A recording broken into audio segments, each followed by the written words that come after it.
Judith believed for 56 years that her mother abandoned her. Her adoptive family told her so. She didn't want you. Judith accepted this the way a child accepts being unwanted, silently, deeply, in a way that would poison every relationship she'd ever have. 56 years later, she learned the truth. Her mother never abandoned her. Her mother was murdered. And the man who killed her was the same man who read Judith bedtime stories every night. When Judith first came to my clinic, I noticed her fingernails were gone. She'd torn them out one by one over the course of 4 sleepless months. The skin around her nail beds was raw, angry red, some areas still weeping. My hands touched that file, she said, her voice barely a whisper. These same hands held my father's hand. Every single night, when he walked me to bed, when he taught me to write my name, when he placed the wedding ring on my finger at my wedding. She pulled out 2 photographs with trembling fingers. The first, herself at 6 years old, sitting in her father's lap, beaming at the camera with the pure joy only a child who feels safe can show.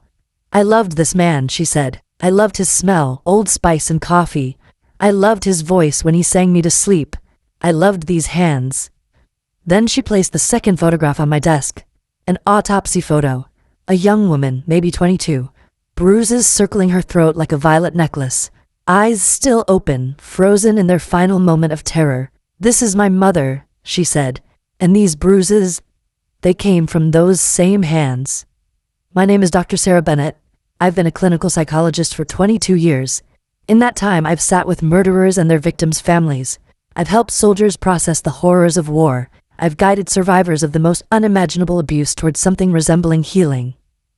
But Judith's story? This story never left my mind.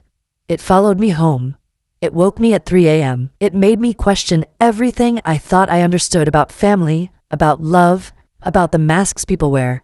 In some sessions, my patients healed as they spoke, but some stories never left my mind. Today, I'm going to tell you one of those lives. If you're listening to this story and there are things you can't keep inside either, share what's going through your mind and where you're listening from in the comments. I read every comment. I hear every story. If you want to stay informed about the therapy stories I got fan.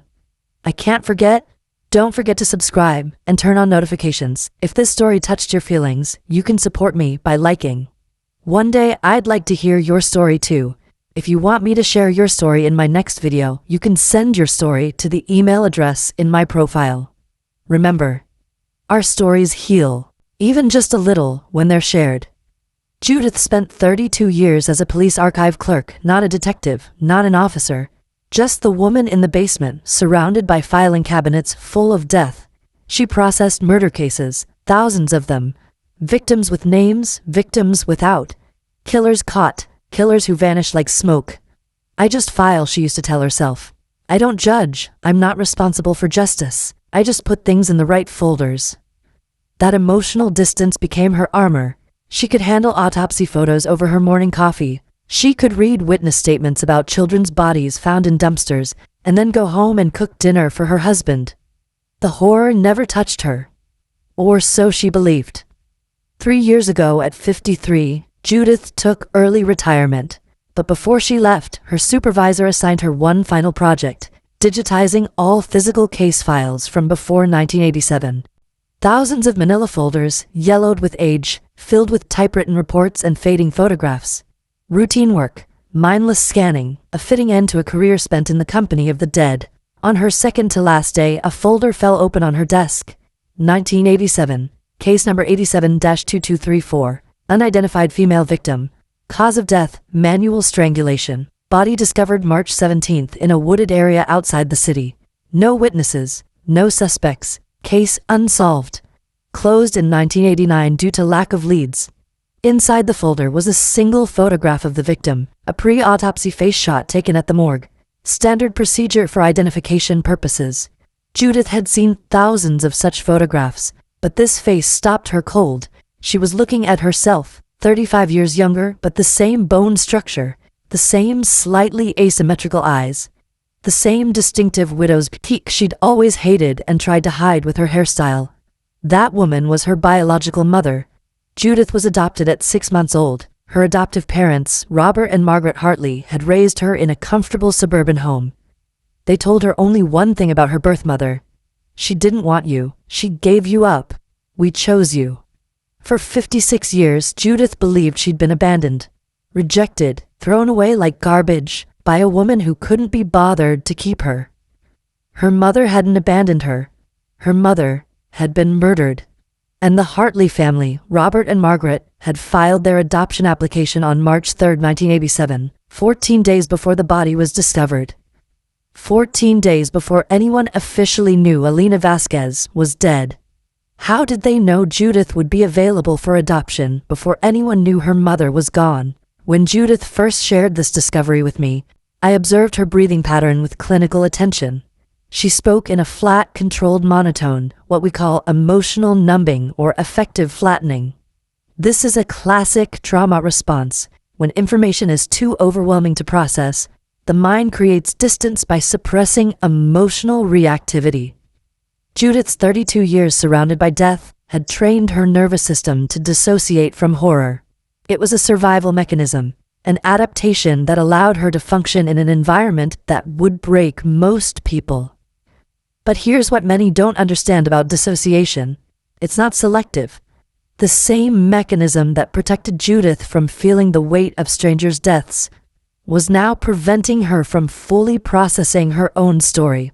She was reciting facts about her mother's murder the same way she might read a case summary, accurately, completely, but without any apparent emotional connection. This worried me. Dissociation is effective short-term protection, but long-term, it creates a kind of psychological debt. The feelings don't disappear, they accumulate, waiting for the walls to crack. Judith sat in my office like a woman made of glass, rigid, transparent, and terrifyingly fragile. Her posture was military precise, spine straight, shoulders pulled back, chin level. But the precision was performative. I could see the micro-tremors in her hands, the way her left eyelid twitched every few seconds, the shallow rapidity of her breathing despite her controlled exterior. She didn't look at me directly, her gaze fixed on a point somewhere past my left shoulder, a classic avoidance behavior. Making eye contact would create intimacy, and intimacy would threaten her carefully constructed walls. "I haven't slept in 4 months," she said. Each word was pronounced with surgical precision, as if she were reading from a prepared statement.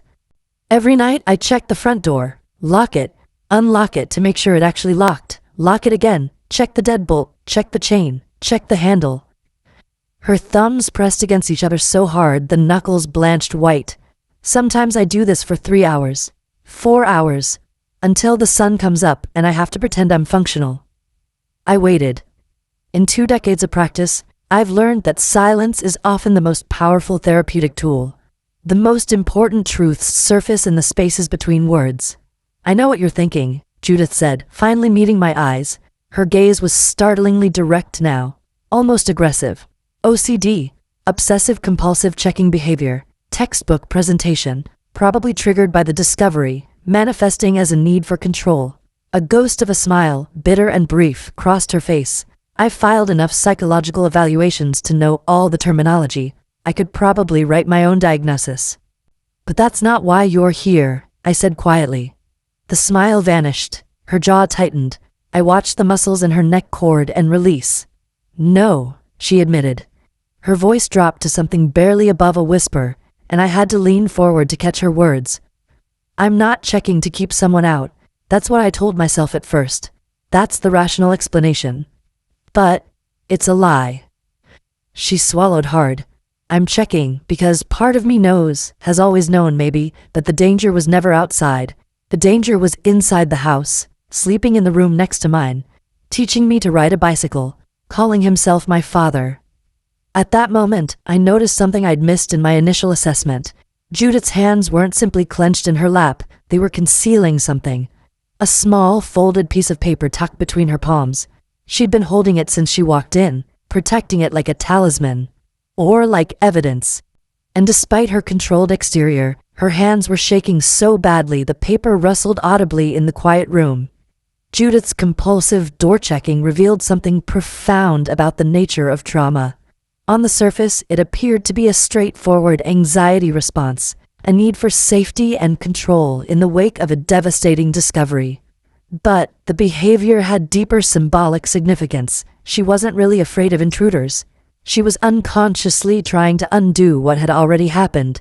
Each time she locked that door, she was attempting to retroactively create safety, to go back in time and protect a boundary that should have protected her mother. This is what we call magical thinking in trauma survivors, the belief that repetitive rituals can somehow change the unchangeable. Judith was trying to lock a door that was broken 56 years ago, and the truly devastating part, some part of her knew this.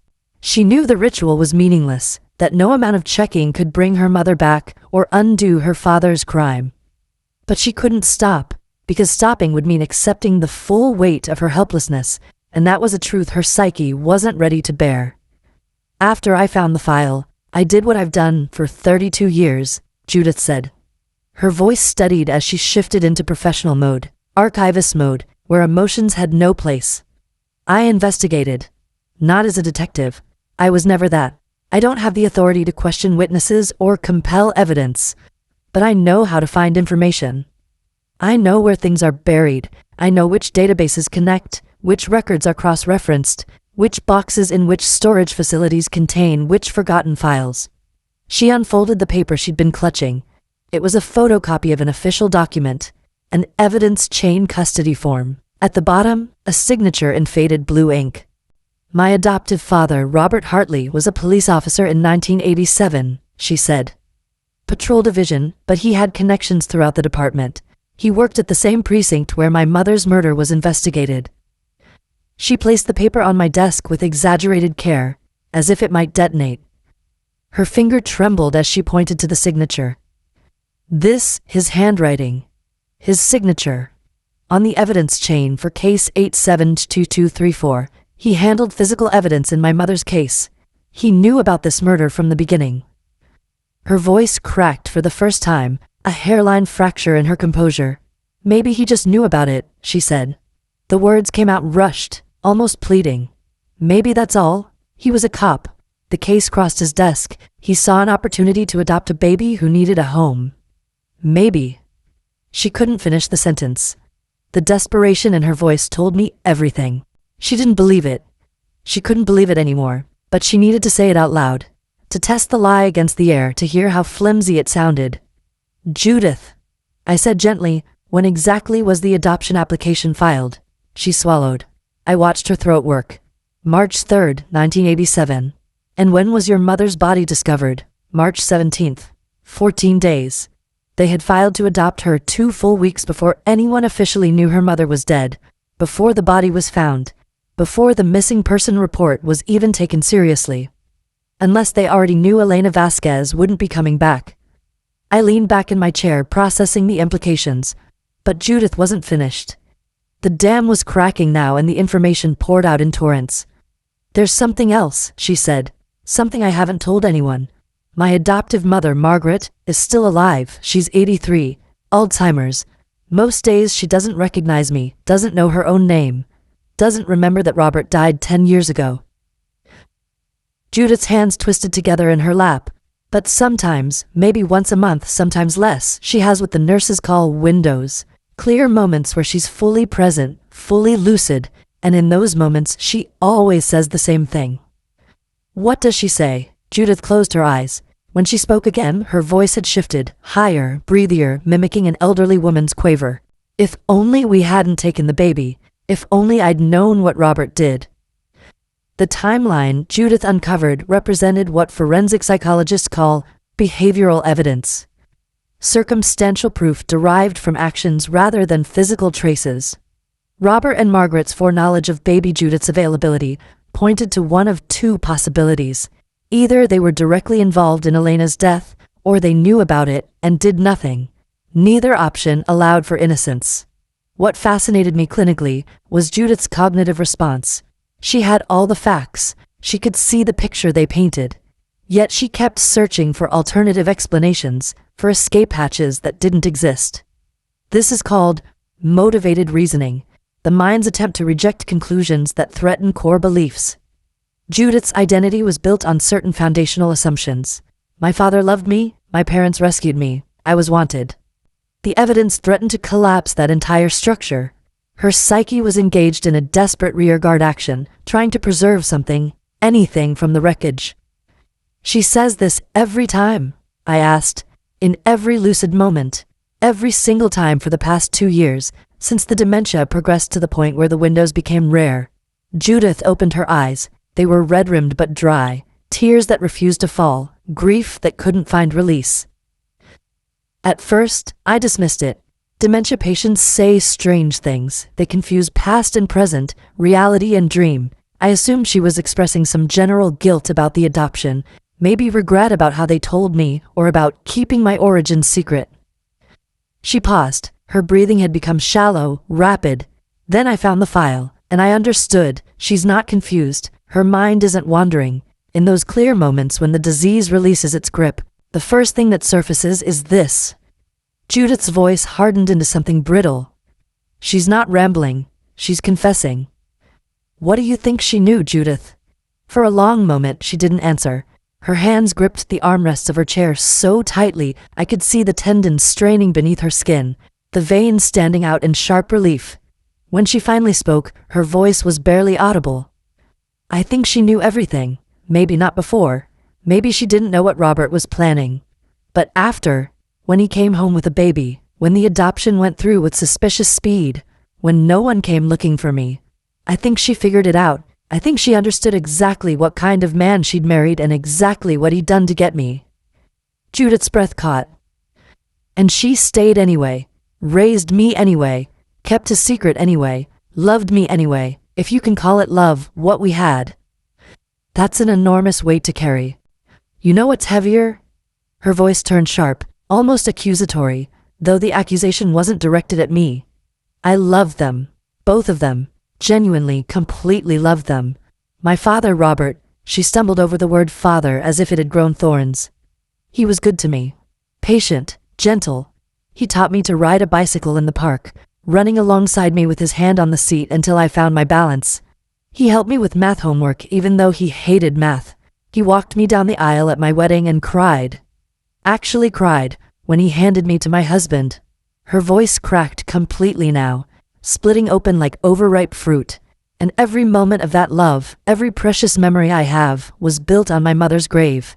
Every time he held my hand, those were the hands that strangled Elena Vasquez. Every time he looked at me with pride, he was looking at his trophy, his proof that he got away with it. But here's the thing I can't stop circling back to, Judith continued. Her jaw was clenched so tight I worried she might crack a tooth. My biological mother, Elena, was 22 when she died, young, unmarried, pregnant with me.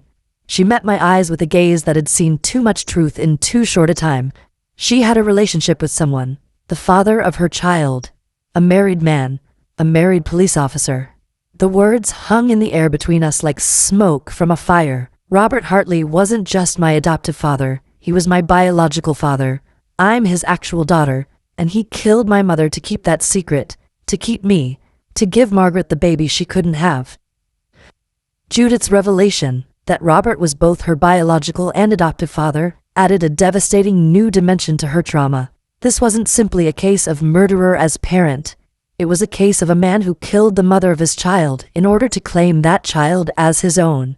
The psychological implications were staggering. Judith now had to reconcile multiple impossible truths. She was the product of an affair. Her birth father murdered her birth mother. Her adoptive parents were actually her biological father and his wife. Every relationship in her formative years was built on a foundation of violence and lies. What struck me most was her statement that she loved them. This is one of the most agonizing aspects of familial trauma. The perpetrator isn't a stranger, but someone whose presence was interwoven with safety, comfort, and identity. Judith wasn't just mourning her biological mother, she was mourning the father she thought she had, the childhood she thought she lived, the entire narrative of her existence. The human brain struggles profoundly to hold contradictory truths simultaneously. He loved me and he murdered my mother cannot both be processed as true without something breaking. This cognitive dissonance can be more painful than the facts themselves. The mind caught in an endless loop, trying to reconcile the irreconcilable. "Tell me what you found," I said. "Everything." Judith reached into the leather bag at her feet and pulled out a worn manila folder, the kind she'd handled tens of thousands of times in her career. Her hands moved with the practiced efficiency of a professional, but I noticed the slight tremor she couldn't quite suppress. This folder was different from all the others. This one contained her own life. "My biological mother's name was Elena Maria Vasquez," she began, spreading documents across my desk like a coroner displaying evidence. 22 years old when she died, originally from a small town in New Mexico. Came to the city at 19 looking for a better life. Worked as a waitress at a diner called Rosie's on 5th Street. No family in the area. Her parents died in a car accident when she was 17, and she was an only child. No one to ask questions when she disappeared. She slid a photograph across the desk. Elena Vasquez alive, not the morgue shot, but what appeared to be an employee ID photo. A young woman with dark hair, a hesitant smile, and eyes that held both hope and wariness in equal measure.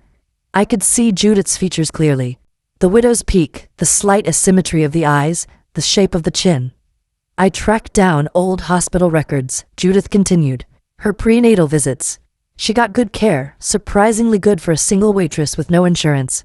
Someone was paying, and in the emergency contact field on every form she listed one name. Judith's voice flattened. Robert Hartley. He was listed as emergency contact throughout her pregnancy. Throughout. And on the birth certificate, my original birth certificate, the one that was sealed after the adoption, father's name is listed as unknown. But there's a handwritten note in the hospital file. Nurse's observation. She noted that a man visited Elena every day during her labor and delivery. White male, early 30s, said he was a friend. The nurse thought it was strange because he wore a wedding ring. She pulled out another document, a police report yellowed with age. 1 month before Elena died, she filed a complaint. Harassment. A man following her. Threatening phone calls. Notes left on her car. She told the officer she was scared, said the man had connections, and she didn't think anyone would believe her. Judith's voice was flat now, reciting facts as she had recited thousands of case details over her career. She didn't name the harasser directly, but she described him. White male, early 30s, medium build, drives a dark blue sedan, works irregular hours. Robert's description? Robert drove a dark blue Ford Taurus in 1987, worked rotating shifts on patrol. She placed the report on my desk. The complaint was dismissed. Insufficient evidence. The officer who dismissed it? A colleague of Robert's. They went bowling together on Thursdays. But here's the part I keep getting stuck on, Judith said.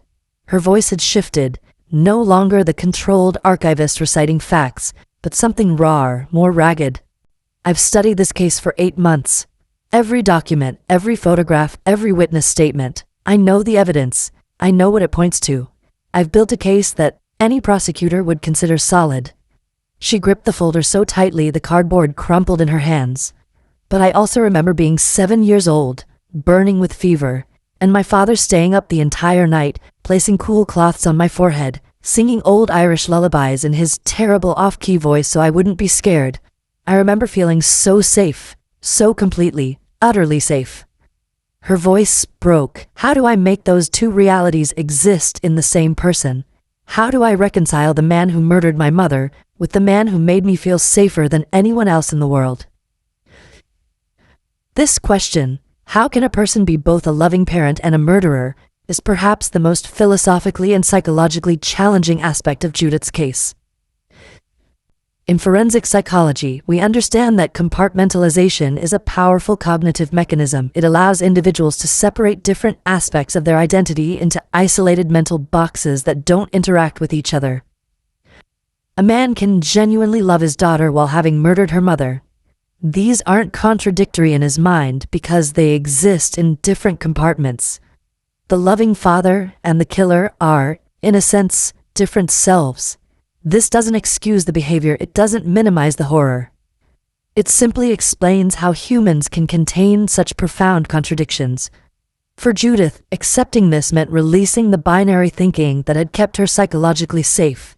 Good versus evil, protector versus predator, love versus violence, Real human beings, even terrible ones, rarely fit neatly into such categories. Robert Hartley loved his daughter. Robert Hartley also strangled her mother. Both things are true. Neither cancels the other. And sitting with that paradox, without trying to resolve it into a simpler narrative, is one of the hardest things a trauma survivor can do. When Judith returned, I noticed the change immediately. The rigid posture had softened, but not in a healthy way. She seemed deflated, hollowed out, as if something essential had been extracted from her core. The circles under her eyes had deepened to bruise purple. She moved like a woman carrying invisible weights on her shoulders. "I visited Margaret," she said without preamble, lowering herself carefully into the chair. "At the memory care facility. Did she have one of her clear moments?" Judith nodded slowly, the movement seeming to take enormous effort. "The clearest I've ever witnessed, almost like the disease knew I needed to hear something. Like it stepped aside just long enough." She reached into her coat pocket and withdrew a small box, the kind that might contain a piece of jewelry. Her hands were steadier than last session, but somehow that steadiness seemed worse, like the calm before a catastrophic storm. "Margaret gave me this. She said she'd been waiting to give it to me for 37 years. She said it was finally time. She said she couldn't die with it still in her possession." Inside the box, nested in faded tissue paper, was a small, leather-bound journal. The leather was cracked with age, darkened by decades of handling. The pages, visible at the edges, were yellowed and brittle. "It belonged to Elena," Judith said. "My biological mother. Margaret has had it in her possession since 1987, since 3 days after I came to live with them." My heart rate increased, something that rarely happens after 2 decades in this profession. "Have you read it?" I asked, keeping my voice carefully neutral. Judith's laugh was hollow, a brittle sound that held no humor. "I've read it 47 times. I know every word by heart. I could recite whole passages in my sleep, and I do, actually. I wake up at 3 a.m. with her words in my mouth." She turned the journal over in her hands, treating it with the reverence usually reserved for sacred texts. But I keep returning to the last page, the final entry. Dated March 2nd, 1987. Her eyes met mine. "The day before my parents filed the adoption papers. The day before my mother disappeared forever." Margaret's decision to keep Elena's journal for 37 years represents a psychological phenomenon we call guilt preservation. People who carry terrible secrets often unconsciously keep evidence of their complicity close, not to eventually confess, but as a form of ongoing self-punishment. Every time Margaret looked at that box, every time she moved it from one hiding place to another, she was forced to remember what she had participated in. The journal was her hair shirt, her private penance. Her choice to finally surrender it in what might be her last lucid moments suggests a deathbed compulsion to confess. The human psyche cannot carry secrets indefinitely. They develop a pressure of their own, demanding release. What's particularly significant is that Margaret's Alzheimer's may have paradoxically freed her. The disease stripped away decades of defense mechanisms, of rationalizations, of carefully constructed narratives that justified her silence. What remained in those clear moments was raw truth and raw guilt, emotions too powerful to contain any longer. "Read it to me." The final entry, in her words. Judith opened the journal with trembling hands. The pages were fragile, threatening to crumble at her touch. She handled them with the same care she'd given to thousands of archival documents. But this time, her professional detachment had been stripped away entirely. These weren't a stranger's words. This was her mother's voice, preserved across decades. She began to read, and as she did, her voice shifted into something softer, younger, as if channeling the frightened 22-year-old who wrote these words just hours before her death. March 2nd, 1987. Robert came again today. He waited outside the diner until my shift ended. Followed me to my car. His hands were shaking. I've never seen him so agitated, so desperate. He's getting worse. He says Margaret wants the baby. He says she can't have children of her own, some medical issue they discovered years ago. And this is her only chance. He says if I give them Judith, everything will be fine. He'll take care of us both. He'll make sure we're provided for. He keeps using that phrase, provided for. like we're problems to be solved, not people. I said no. I've said no 100 times and I'll keep saying it. Judith is mine. She's the only thing in my life that's truly mine. I won't give her up. I won't let him take her. He didn't take it well. He grabbed my arm, hard enough to leave bruises that are still throbbing as I write this. He told me I don't understand what I'm dealing with. He said Margaret is not a patient woman. He said they've waited long enough. I'm scared. More scared than I've ever been. I filed a police report last month about the following: the phone calls, the notes. They dismissed it. Of course they did. He's one of them. A cop protecting a cop. The system is designed to protect him, not me. Tomorrow I'm going to the district attorney's office. I'm going to tell them everything about Robert, about his threats, about the other officers who look the other way. I'm going to bring this journal. I'm going to bring the notes he left on my car. I'm going to make them listen even if I have to scream. I don't know if anyone will believe me. I don't know if it will matter. But I have to try. For Judith's sake. She deserves a mother who fights for her. If something happens to me, if I disappear and this journal somehow survives, I want whoever finds it to know the truth. Robert Hartley is not who he pretends to be. And his wife Margaret knows exactly what kind of man she married. They both know. Judith, my sweet girl, if you ever read this, I love you. I have loved you since the moment I knew you existed. Everything I do for you. I will not let him take you. I will not let him win. Tomorrow, everything changes tomorrow. Judith closed the journal. The room was utterly silent except for the ticking of my office clock, a sound I'd never noticed before but which now seemed deafening. Tomorrow never came, she said. Her voice was hollow. For Elena, tomorrow never came. She never made it to the DA's office. She never made anyone listen. She disappeared that night. Her body wasn't found for 2 weeks. And by then I was already living in Robert and Margaret's house. Already calling them Mommy and Daddy. But that's not the worst part, Judith said. Her jaw was clenched so tight, the tendons stood out in her neck like cables. The worst part is what Margaret told me when she gave me the journal.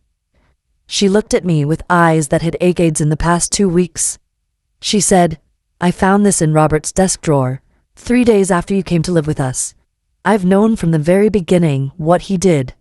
I've known for 56 years, and I kept you anyway. I kept the journal anyway. I kept the secret anyway.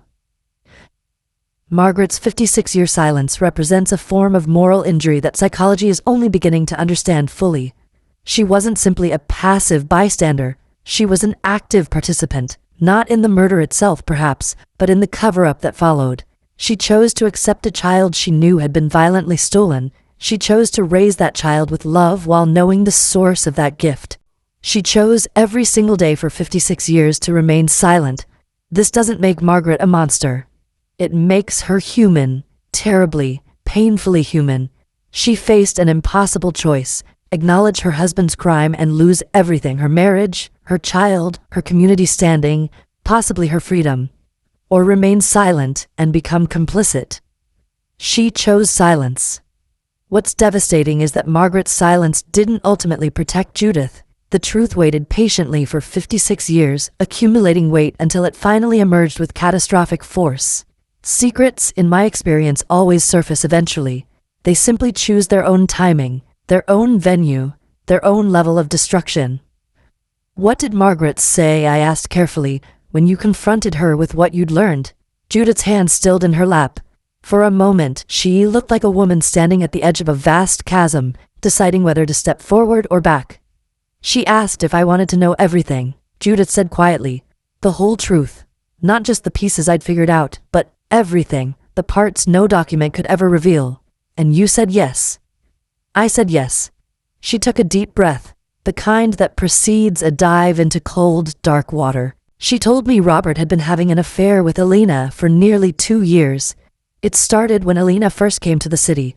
Robert would stop by Rosie's diner on his patrol route, and something developed. He was 41. She was 19. I try not to think too hard about that power dynamic. Her voice remained steady, but I watched her hands grip each other with white-knuckle intensity. When Elena got pregnant, Robert panicked. He wanted her to terminate. Elena refused. She was Catholic, raised traditional, and she wanted the baby. She wanted me. A ghost of something, pride, grief, both, crossed Judith's face. Robert offered her money to leave town, to disappear, to give the baby up for adoption somewhere far away. Elena said no. She said she was staying, and she was keeping her daughter, and Robert could either be a father or be nothing at all. And Margaret, what did she know during all of this? Margaret knew about the affair, had known almost from the beginning. Wives usually know, she told me. She was devastated, humiliated, but she didn't leave. She loved Robert. Or she loved the life they'd built, or she was simply too afraid to start over. I don't think she ever fully understood her own motivations. Judith paused, but when she found out about the pregnancy, something shifted. Margaret had been trying to conceive for 15 years. Fertility treatments, prayers, everything. Nothing worked. And here was this waitress, this girl, casually pregnant with her husband's child. Margaret wanted the baby. Margaret wanted me. Judith's voice was flat. She told Robert, "Get rid of the girl, bring me the baby." Those were her exact words, according to what she told me. Get rid of the girl, bring me the baby. Did she mean? She claims she didn't mean murder. She claims she thought Robert would scare Elena away, pay her off, something. She claims she didn't know what get rid of actually meant until I was already in her arms and Elena's body was in the ground. Judith's jaw tightened. But she's had 56 years to construct that story. 56 years to convince herself she's not really guilty. I don't know if even she knows the truth anymore. What did you do with the journal? I asked. Judith reached into her bag and pulled out a clear plastic evidence bag, the kind used in police work. Inside was the journal, carefully preserved. But there was something else too, a photograph separate from the journal, slightly larger. I found this tucked inside the back cover, she said, hidden in a slit in the leather. Elena must have placed it there herself in case the journal was taken. She held up the photograph. It showed a young woman, Elena, holding a newborn baby against her chest. Both mother and child were gazing at the camera. Elena's smile was radiant despite visible exhaustion. On the back, in careful handwriting, were the words, "My Judith, March 1st, 1987. The day you were born. The happiest day of my life." My mother held me, Judith whispered. Her composure finally cracked. Tears streamed down her cheeks, the first she'd allowed since our sessions began. She named me. She looked at me with love. She wrote that I was the happiest moment of her life. For one single day, she got to be my mother. 56 years of believing she was unwanted, rejected, abandoned. And now this, proof that she had been desperately, fiercely loved, that her mother had died trying to keep her. This moment represented a seismic shift in Judith's core identity. For 56 years, her foundational wound was abandonment. My mother didn't want me. This belief had shaped everything. Her difficulty trusting others, her emotional distance, her career spent among the dead rather than the living. She had built an entire self around the story that she was fundamentally unlovable, rejected from her first breath. The photograph demolished that narrative. She wasn't unwanted, she was fought for. She wasn't abandoned, she was stolen. This reframing doesn't erase trauma, in some ways it intensifies it, because now there's a villain. Now there's injustice, now there's someone to blame. But it transforms the nature of the wound. I wasn't wanted is a wound that says something is wrong with me. I was stolen is a wound that says something was done to me. The first corrodes self-worth. The second demands justice. Both are painful, but the second is survivable in ways the first is not. Judith arrived for our third session looking different, not healed. Healing doesn't happen that fast, whatever self-help books might claim. But there was a new quality to her presence. The rigidity had softened into something more grounded. She moved with less brittleness, sat with less tension. Most notably, her fingernails were growing back. "I've made some decisions," she announced, settling into her chair. "Tell me." I went to the police. Not my old precinct. There are still people there who remember Robert, who grew up hearing what a good man he was. I went to the State Bureau of Investigation. Turned over the journal, the photographs, the evidence chain documents, everything. They've officially reopened case 87-2234. How did that feel? She considered the question with the seriousness it deserved. Like finally filing something in the correct folder, she said. For 32 years, I organized other people's tragedies, deaths with names attached, deaths without, cases solved, cases forgotten. Now my mother's case is where it belongs, in the system, being investigated, being taken seriously. She paused. Even if nothing comes of it, even if Robert is beyond prosecution, Elena Vasquez is no longer an unidentified body in a forgotten file. She has a name, she has a story, she has a daughter. And Robert? Judith's expression tightened slightly, but only slightly. Robert died 10 years ago.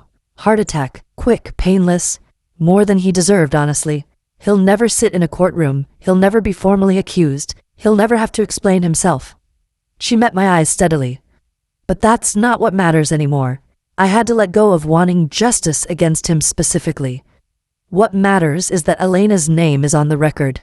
What matters is the truth exists somewhere official, where it can't be erased or denied. Robert Hartley got away with murder in life, but in death, the truth is catching up. And Margaret? I asked gently. Judith's expression shifted into something more complex. Pain and tenderness tangled together in ways that couldn't be easily separated. That's the hardest part, she admitted. She's dying. The doctors say weeks now, maybe a month. The lucid moments are almost gone entirely. She looked down at her hands, at the nails slowly growing back, at the skin gradually healing. She keeps asking for me. Every day, the nurses say, in whatever fragments of awareness she still has. She asks for Judith. She asks if I've forgiven her. She looked up at me. And every day, I have to decide. Do I go? Do I sit with the woman who knew my father murdered my mother and stayed silent for 56 years? What does it mean if I'm there when she dies? What does it mean if I'm not? Judith faced what may be the most difficult question in trauma recovery. Whether to maintain a relationship with someone who hurt you profoundly but who you also loved. There is no universally correct answer. Some survivors find healing through reconciliation, others through permanent separation. What matters is that the choice is made consciously, based on the survivor's own needs and values, not out of guilt or social expectation. I helped Judith understand that visiting Margaret wasn't necessarily about forgiveness, a word that carries enormous weight and shouldn't be deployed casually. It could simply be about completion, about witnessing, about acknowledging the complexity of their relationship without requiring it to resolve into something simple.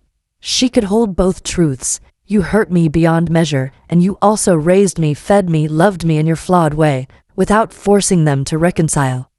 Humans contain contradictions. Relationships contain contradictions. Healing doesn't always mean resolution. 2 weeks later, Judith returned. Something had shifted in her again. Not peace exactly, but perhaps the beginning of acceptance. A weight redistributed, if not fully lifted. I went to see Margaret, she said. I waited. She was having a clear moment, maybe her last real one. The nurses said they're becoming rarer, shorter. But when I walked in, she knew me immediately, said my name, reached for my hand. Judith's voice was steady but soft, like someone describing a dream they're afraid to fully wake from. I sat by her bed, I held her hand, the hand that braided my hair, that bandaged my scraped knees, that smoothed my wedding veil. And I said, I know everything now, about Elena, about Robert, about all of it. What did she say? She cried, 56 years of tears, all at once. Her whole body shook with it. And then she said something that I keep turning over in my mind again and again. Judith's eyes glistened. She said, I chose you, over everything, over justice, over Elena's memory, over my own soul probably. I chose you because from the moment Robert put you in my arms, you were my daughter, not Elena's daughter, not Robert's daughter, mine. And I'm sorry, I'm so sorry, that my love came at such a terrible price. I'm sorry that loving you meant hurting you too. How did you respond? Judith was quiet for a long moment. The clock ticked, the afternoon light slanted through my window. I told her I couldn't forgive her, not yet, maybe not ever, that forgiveness isn't something I can give right now, and I won't pretend otherwise. She took a breath. But I thanked her for telling me the truth. Finally, after 56 years, I thanked her for giving me Elena's journal, for letting me know who my mother really was, and I told her. Her voice caught. I told her that Elena would have wanted me to be there, because Elena believed in love, even complicated love, even love that costs everything. Elena fought for me, Maybe part of honoring her is recognizing that Margaret fought for me too, in her own terrible, misguided way. And then? I asked. Judith reached into her pocket and withdrew a small, tarnished key, old brass, unremarkable. Margaret gave me this. She said it opens a safe deposit box at a bank downtown. Inside, she said, is everything. Every piece of evidence Robert kept, not to protect himself, but because he couldn't let go. Newspaper clippings about the case, maps he'd drawn, notes to himself. She turned the key over slowly. She said Robert kept everything because some part of him wanted to be caught, wanted to be punished. He just didn't have the courage to confess. So he built a shrine to his guilt instead. She looked at me. For 56 years, Margaret kept the key to that shrine, waiting for someone who would finally open the door. Robert's secret collection of evidence represents what we call guilt preservation behavior in criminal psychology. It's surprisingly common. Perpetrators who keep trophies, documents, or mementos that link them to their crimes. On the surface, this seems irrational. Why keep evidence that could incriminate you? But the behavior serves a psychological function. It maintains a connection to the act. It provides a private space where the truth exists, even if it can't be spoken publicly. And in some cases, like Robert's apparently, it represents a conflicted desire for accountability. He couldn't confess, but he couldn't fully escape either. The evidence was his compromise. Hidden but preserved. Secret but real. Margaret's decision to keep that key for 56 years rather than destroying it suggests her own ambivalence. Part of her wanted the truth to emerge. Part of her was waiting for permission to finally release it. In giving the key to Judith, she wasn't just passing on evidence, she was passing on responsibility. The truth was Judith's now, to use or bury as she chose. 3 months after our first meeting, Judith sat in my office for what we both understood would be our final session. Margaret had died 2 weeks earlier, peacefully, the nurses said in her sleep. The case had been officially reopened and closed. Robert Hartley was posthumously named as Elena Vasquez's killer. The evidence from his safe deposit box, maps, notes, a necklace that matched one described in Elena's journal, had removed any remaining doubt. Elena's remains had been reinterred under her true name. The headstone Judith chose read, Elena Maria Vasquez, beloved mother of Judith, 1964 to 1987. She fought for love. How are you sleeping? I asked. Judith smiled, not wide but genuine, real, the first truly relaxed expression I'd seen on her face. I still check the door, she admitted. Old habits, but only once now, maybe twice on bad nights. She held up her hands. The nails had grown back, healthy and clean, and I've stopped tearing myself apart. That's something. That's significant progress. I've also started something new, she said. I'm writing. Elena's story, my story, how they intertwine. I'm not going to publish it. At least, I don't think so. It's more for me. A way of... She searched for the right words. A way of filing everything properly, putting it in order, making sense of the chaos. Her smile widened slightly. Archivists need to archive. It's how we understand the world. What will you do now, going forward? Judith considered the question with characteristic thoughtfulness. I've been contacted by an organization called the DNA Doe Project. They help identify unidentified remains using genetic genealogy, cold cases, bodies without names, people who died alone and forgotten. Her voice strengthened. They want my archival skills, my experience with old case files, my ability to find connections others miss. She paused. I couldn't save Elena, I couldn't give her justice in time, but maybe I can do for other families what I wish someone had done for me. Maybe I can give names back to the nameless. Stories back to the lost. As Judith stood to leave, she paused at my office door, turned back to face me. Can I ask you something? One last question? I nodded. Do you think I'll ever stop being angry? At Robert? At Margaret? At the whole system that let this happen and could have prevented it? I considered my response carefully. Anger can coexist with healing, I said finally. You don't have to stop being angry to move forward. You just have to make sure the anger doesn't drive the car, that it's a passenger, not the one holding the wheel. She nodded slowly. Elena was angry too, she said. In her journal, angry at Robert, at her circumstances, at a world that wasn't fair. But she also loved. She loved me enough to die trying to keep me. She touched the doorframe, a gesture almost like a blessing or a farewell. I think I can do both. I think I can be angry and still love, fight and still forgive, remember and still move forward, she smiled. Just like her. Judith's journey represents one of the most profound transformations I've witnessed in 22 years of clinical practice. She arrived as a woman frozen by impossible knowledge, unable to sleep, unable to function, systematically destroying her own body through compulsive rituals and self-harm. She departed as a woman who had integrated an unimaginable truth into her sense of self without being destroyed by it.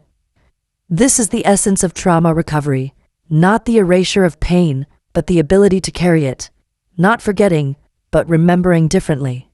Judith will always bear scars from what she learned. She will always grieve the mother she never knew, the father she thought she had, the childhood she now sees through different eyes.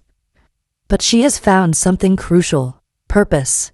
By channeling her skills into helping identify other forgotten victims, she transformed personal tragedy into meaningful action.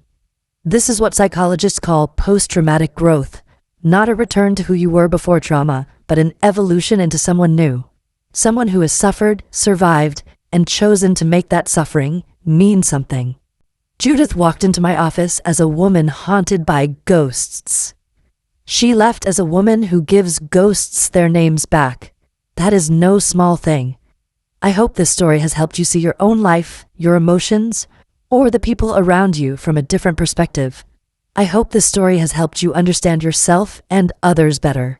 I would love to hear something about you in the comments, to get to know you and your story a little more. If you want to share what's going through your mind, you can write to the email address in my profile. And if this story touched you, don't forget to like the video and subscribe.